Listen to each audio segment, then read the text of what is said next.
This is the 1Book2Schools reading of the one and only Ivan for January 18th, beginning on page 75. Old news. When Julia comes, she sits by Stella's domain and watches the new baby. She barely talks to me. Stella doesn't talk to me either. She's too busy nuzzling Ruby. She is cute, little Ruby, with her ears flapping like palm leaves, but I am handsome and strong. Bob trots a circle around my belly before settling down in just the right spot. "Give it up, Ivan," he says. "You're old news." Julia gets out a piece of paper and a pencil. I can see that she's drawing Ruby. I move to the corner of my domain to pout. Bob grumbles. He doesn't like it when I disrupt his naps. "Homework," Julia father scolds. Julia sighs and puts her drawing aside. I grunt, and Julia glances in my direction. "Poor old Ivan," she says. "I've been ignoring you, haven't I?" I grunt again, a dignified, indifferent grunt. Julia thinks for a moment, then smiles. She walks over to my domain, to the spot in the corner where the glass is broken. She slides papers through. She rolls a pencil across my cement floor. "You can draw the baby elephant too," Julia says. I bite the pencil in half with my magnificent teeth. Then I eat some paper. Tricks. Even after Julia and her father leave, I try to keep sulking. But it's no use. Gorillas are not by nature pouters. "Stella," I call. "It's a full moon, did you see?" Sometimes, when we are lucky, we catch a glimpse of the moon through the skylight in the food court. "I did," Stella says. She is whispering, and I realize that Ruby must be asleep. "Is Ruby all right?" I ask. "She's too thin, Ivan," Stella says. "Poor baby. She was in that truck for days. Mac brought her from a circus the same way he brought me, but she hadn't been there long. She was born in the wild, like us." "Will she be okay?" I ask. Stella doesn't answer my question. "The circus trainers chained her to the floor, Ivan. All 4 feet. 23 hours a day." I puzzled over why this would be a good idea. I always try to give humans the benefit of the doubt. "Why would they do that?" I finally ask. "To break her spirit," Stella says. "So she could learn to balance on a pedestal. So she could stand on her hind legs. So a dog could jump on her back while she walked in mindless circles." I hear her tired voice and think of all the tricks Stella has learned. Introductions. When I awake in the morning, I see a little trunk poking out between the bars of Stella's domain. "Hello," says a small, clear voice. "I'm Ruby." She waves her trunk. "Hello," I say. "I'm Ivan."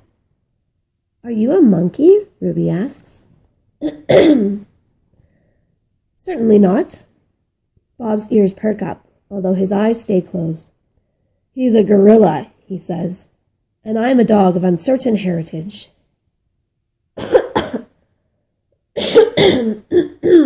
Excuse me. "Why did the dog climb on your tummy?" Ruby asks. "Because it's there," Bob murmurs. "Is Stella awake?" I ask. "Aunt Stella's asleep," Ruby says. "Her foot is hurting, I think." Ruby turns her head. Her eyes are like Stella's, black and long-lashed, bottomless lakes fringed by tall grass. "When is breakfast?" she asked. "Soon," I say, "when the mall opens and the workers come." "Where," Ruby twists her head in the other direction, "where are the other elephants?"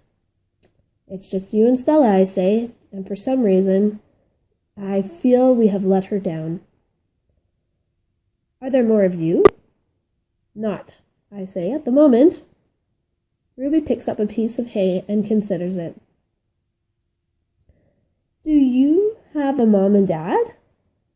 "Well, I used to."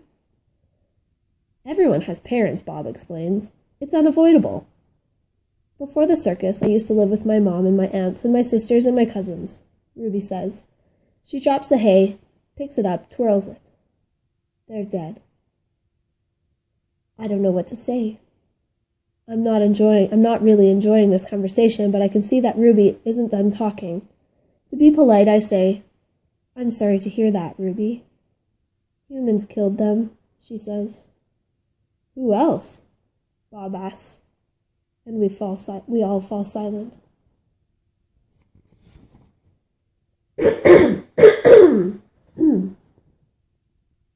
Stella and Ruby. All morning, Stella strokes Ruby, pats her, smells her. They flap their ears, they rumble and roar, they sway as if they're dancing. Ruby clings to Stella's tail. She slips under Stella's belly. Sometimes they just lean into each other, their trunks twirled together like jungle vines. Stella looks so happy.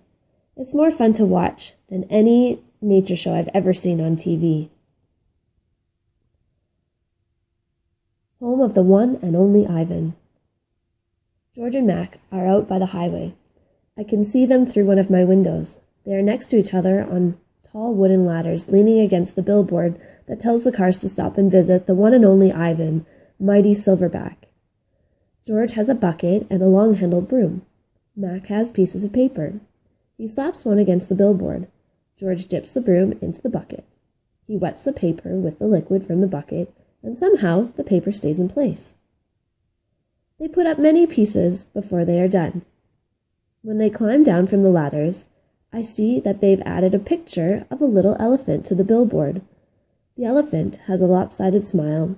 She is wearing a red hat, and her tail curls like a pig's. She doesn't look like Ruby.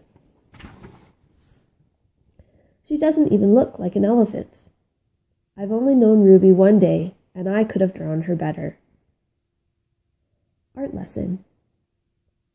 Ruby asks a lot of questions. She says, Ivan, why is your tummy so big?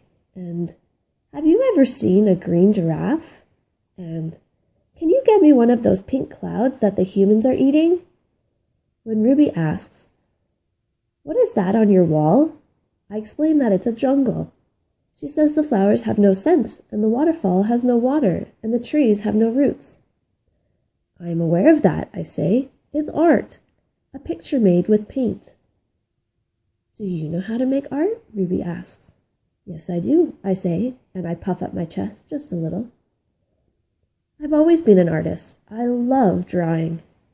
Why do you love it? Ruby asks. I pause. I've never talked to anyone about this before. When I'm drawing a picture, I feel quiet inside. Ruby frowns. Quiet is boring. Not always. Ruby scratches the back of her neck with her trunk. What do you draw, anyways? Bananas, mostly. Things in my domain. My drawings sell at the gift store for $25 a piece, with a frame. What's a frame? Ruby asks. What's $1? What's a gift store? I close my eyes. I'm a little sleepy, Ruby. Have you ever driven a truck? Ruby asks. I don't answer. Ivan? Ruby asks. Can Bob fly? A memory flashes past, surprising me. I think of my father snoring peacefully under the sun while I try every trick I know to wake him. Perhaps, I realize, he wasn't such a sound sleeper, after all.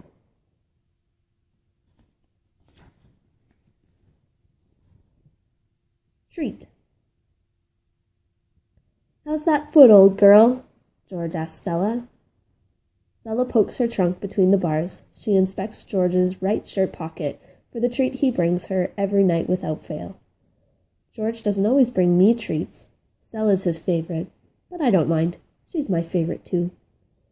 Stella sees that George's pocket is empty. She gives George a frustrated nudge with her trunk, and Julia giggles. Stella moves to George's left pocket and discovers a carrot. Nimbly, she removes it. Mac walked past. Toilet's plugged up in the men's bathroom, he says. Big mess. I'll take care of it, George sighs. Mac turns to leave. Before you go, Mac, George says you might want to take a look at Stella's foot.